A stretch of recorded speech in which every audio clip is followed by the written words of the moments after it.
अध्यक्ष महोदय, मैं कल कह रहा था कि वित्त मंत्री जी ने जिस संदर्भ में यह बजट प्रस्तुत किया है और जिन परिस्थितियों की पृष्ठभूमि में वित्त मंत्री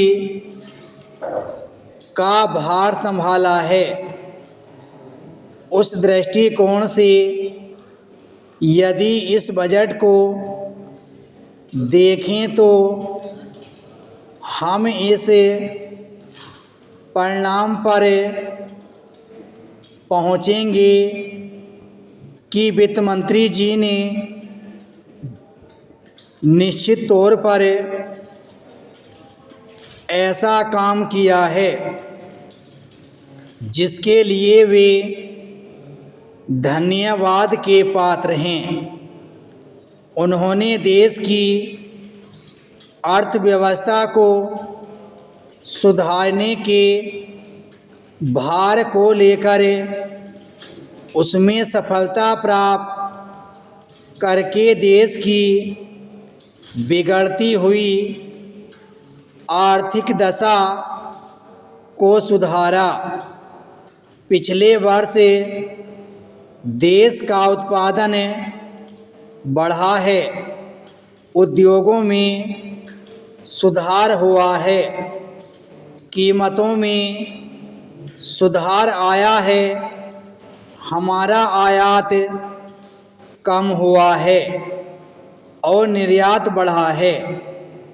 इस तरह से देश में एक नई आशा और विश्वास पैदा हुआ है। इस वर्ष के बजट द्वारा भी उन्होंने पिछले वर्ष के कार्यक्रम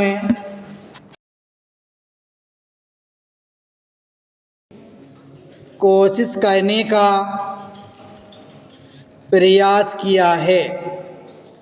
मुझे इसमें कोई संदेह नहीं है कि इसमें भी उनको सफलता मिलेगी। उन्होंने देश के आयात निर्यात के बारे में जो कदम उठाए हैं उनसे निश्चय ही हमारे विदेशी व्यापार का संतुलन सुधरेगा। यह निश्चय के साथ कहा जा सकता है। मैं वित्त मंत्री के लक्ष्यों व कर नीति का आम तौर पर स्वागत करता हूँ। यद्यपि मैं मानता हूँ कि इस कर व्यवस्था के द्वारा मध्य वर्ग पर बोझा पड़ेगा, परंतु इस देश में हमें पंचवर्षीय योजनाओं को जारी रखना है। इसलिए उस संदर्भ में हमें आर्थिक साधन जुटाने पड़ेंगे और ऐसी दशा में जो लोग इस देश में ऐसी स्थिति में हैं जो कष्ट उठा कर के भी कुछ दे सकते हैं, उनको देश के लिए देना ही पड़ेगा। पैराचीन।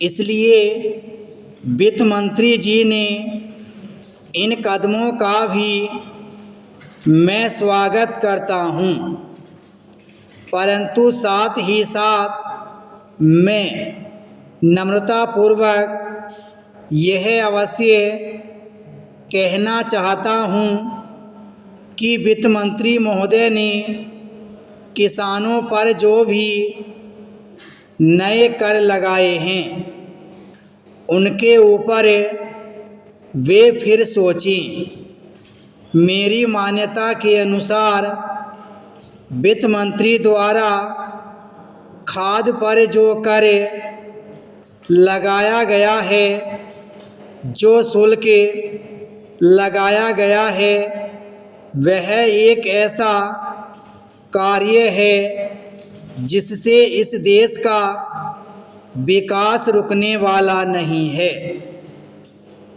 उन्होंने अपने इस बजट की भूमिका में कृषि संबंधी कच्चे माल के उत्पादन के लिए पूंजी लगाने की आवश्यकता पर जोर दिया है। उनकी स्वयं की यह मान्यता है कि कृषि का उत्पादन बढ़ाना बहुत आवश्यक है। विराम स्टॉप।